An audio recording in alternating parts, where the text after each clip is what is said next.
নতুন ব্যাখ্যা নিয়ে কেউ নতুন কাজ করবে এগুলাকে বিদআত হিসেবে চিহ্নিত করে এই ধরনের মানুষদের সম্পর্কে সতর্ক পর্যন্ত করে গেছেন নবী মোহাম্মদ।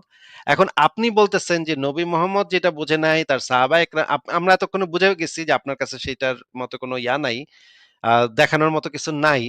তার মানে আমরা বুঝতে পারলাম যে আপনি নবী মোহাম্মদ অথবা তার সাহাবা-একরাম, তাবে-তাবেঈন, ৪ মাযহাবের ৪ ইমাম, হাদিস গ্রন্থের লেখকগণ, অন্যান্য প্রাচীন যুগের ইসলামিক আলেমগণ সবার থেকে কেউ যেই কথাটা বলে নাই সেই কথাটা আপনি বুঝছেন যেটা নাকি একদম স্পষ্টভাবে নাকি কোরআনে বলা আছে। কিন্তু এত স্পষ্টভাবে থাকার পরেও এত বড় আলেম, এত বড় নবী, এত বড় সাহাবী, এত বড় তাবে-তাবেঈন এরা কেউ বুঝলো না।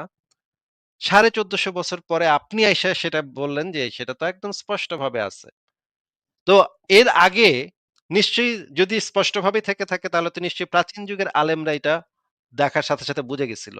কিন্তু আমরা আপনার কাছ থেকে সেইটাই চাচ্ছিলাম যে ঠিক আছে নবী মোহাম্মদেরও দেখাইতে পারলেন না, সাহাবা একরামও দেখাতে পারলেন না, তাবে-তাবেঈনও দেখাতে পারলেন না।